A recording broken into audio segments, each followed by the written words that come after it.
आप अक्सर सुनते आए होंगे न्यूज़ चैनलों में या फिर कुछ खास लोगों द्वारा कि अब जो है देश सुरक्षित हाथों में है, बिल्कुल सुरक्षित हाथों में जो है देश आ गया है। अब किसी तरह का कोई खौफ का माहौल नहीं है क्योंकि मोदी जी के हाथों में देश आ गया है, मतलब बिल्कुल सुरक्षित हाथों में आ गया है। इतने सुरक्षित हाथों में कि यहाँ पर कोई भी किसी का बाल बांका नहीं कर सकता। लेकिन क्या वाकई देश सुरक्षित हाथों में है? क्या आपको लगता है कि हम सब सुरक्षित हाथों में हैं? हमारे जो नेता हैं, हमारे जो प्रधानमंत्री हैं, गृह मंत्री हैं, जिनके ऊपर पूरी जिम्मेदारी है देश की, वो सही से निभा पा रहे हैं? तो चलिए आपको दिखाते हैं कि किस तरीके से देश सुरक्षित है। ये जो बड़ा बड़ा नारा बड़े बड़े मंचों से लगातार देखने और सुनने को मिलता है, वो कितना हकीकत है। क्योंकि दिल्ली में सत्ताधारी भारतीय जनता पार्टी जो सत्ता तो चला रही है, लेकिन देश कितना सुरक्षित है वो नए पार्लियामेंट में आज देखने को मिल गया है। जी हाँ, नए पार्लियामेंट में दो अनजान शख्स अचानक घुसते हैं और घुसने के बाद वहां पर स्मोक बम से हमला करते हैं। सोचिए कितने ज्यादा सुरक्षित हाथों में है। एक तो न्यू पार्लियामेंट हाउस, ऊपर से दिल्ली में अमित शाह की पुलिस कितनी मुस्तैदी से काम करती है आप सभी जानते हैं कि अमित शाह साहब जो कहते हैं कि हमारी पुलिस सदैव लोगों की सुरक्षा में खड़ी होती है, आज उसी पुलिस पर सिक्योरिटी पार्लियामेंट हाउस के अंदर लूज होने का आरोप लग रहा है। और कैसे सिक्योरिटी को भेद कर दो शख्स पार्लियामेंट के अंदर घुसता है और स्मोक बम से हमला कर देता है। और आज आपको ये भी याद दिला दूं दोस्तों कि आज ही के दिन, आज से ठीक मतलब 22 साल पहले संसद भवन पर हमला हुआ था। आज विपक्ष उस हमले की निंदा भी कर रहा था, बरसी भी मना रहा था, लेकिन एकाएक करके 22 साल बाद फिर से वही नज़ारा, वही तस्वीरें देखने को मिल रही है। हालांकि हमला बहुत खतरनाक नहीं है, लेकिन बताया जा रहा है कि सिक्योरिटी में भेद तो हुई है।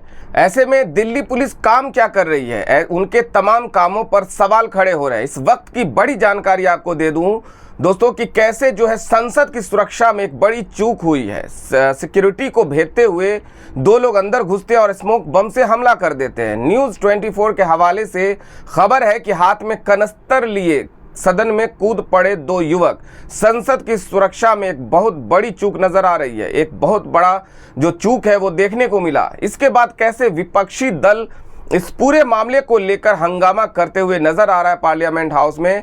अंदर भी देख सकते हैं तस्वीरों के माध्यम से कि कैसे पार्लियामेंट हाउस के अंदर एक शख्स जो है, जहां पर नेता और मंत्री जो है बैठकर अपनी बातें रखते हैं, उसके अंदर घुसकर एक युवक कूदता फांदता हुआ नजर आ रहा है। वीडियो के माध्यम से साफ तौर पर नजर आ रहा है दोस्तों कि कैसे उस युवक को पकड़ने के लिए लोग इधर उधर भागते हुए नजर आ रहे हैं। तो बहुत बड़ी चूक हुई है सुरक्षा में, लेकिन फिर भी प्रधानमंत्री कहते हैं, गृह मंत्री कहते हैं कि हम सब जो है देश को सुरक्षित करने में 18 घंटे कामों में लगे रहते हैं, देश सेवा में 18 घंटे कामों में लगे रहते हैं। लेकिन आज गोदी मीडिया इस खबर को इतनी तवज्जो नहीं देगा, नहीं बताएगा कि देखिए सिक्योरिटी कहाँ है, जहाँ पर सत्ता चलाते हैं, जहाँ पर खुद ये लोग बैठते हैं, वहाँ का ये हाल है, तो आम लोगों का क्या हाल होगा।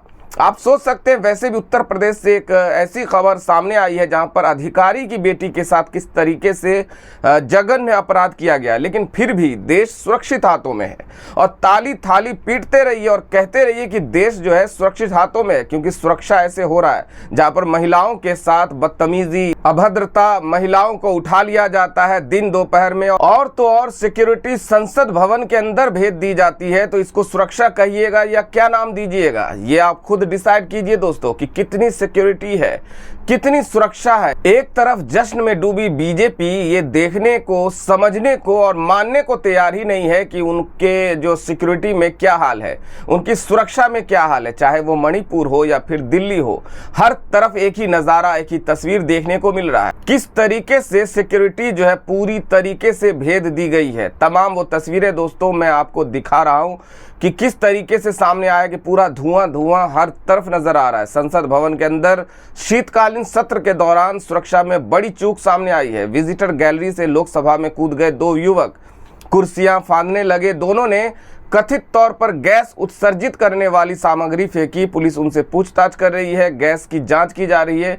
सोचिए ये लोग किस मंशा से आए हैं। हालांकि किसी के भी जान माल को कोई खतरा नहीं बताया जा रहा है, लेकिन अफरा तफरी का माहौल जो है संसद के अंदर देखने को जरूर मिला है कि किस तरीके से अफरा तफरी का माहौल जो है वो इस वक्त संसद भवन के अंदर नजर आ रहा है। देखिए, कांग्रेस की तरफ से भी इस पूरे मामले को लेकर जो टिप्पणियां करनी शुरू कर दी गई है। कहा जा रहा है कि रागिनी नायक की तरफ से जो कांग्रेस की प्रवक्ता है कि पंजाब में अपनी सुरक्षा के चूक का ड्रामा करके तो राय का पहाड़ बना दिया था मोदी जी ने। अब लोकसभा में बैठे हर संसद की सुरक्षा में जो चूक हुई है वो संसद पर हमले वाले दिन तो जिम्मेदारी लीजिए महामानव। इसको इन तमाम मुद्दों को लेकर किस तरीके से जो है घेरने की कोशिश की जा रही है वो आप साफ तौर पर देख सकते हैं। जब पंजाब में प्रधानमंत्री को थोड़ा सा सुरक्षा में चूक हुआ था तो प्रधानमंत्री ने खुद को कह दिया था कि जिंदा वापस लौट आया हूं। लेकिन आज एक संसद का जो संसद भवन के अंदर हाल हुआ है उसकी जिम्मेदारी कौन लेगा? उस पूरे मामले को लेकर तमाम तरीके के सवाल उठाए जा रहे हैं। दोस्तों, आप इस पूरे रिपोर्ट को लेकर क्या सोचते हैं? आपकी क्या प्रतिक्रिया है? हमें कमेंट करके जरूर बताइएगा। साथ ही चैनल को सब्सक्राइब करना बिल्कुल भी ना भूलें। धन्यवाद। RTV न्यूज़ हिंदी, सच्ची खबर हर कीमत पर।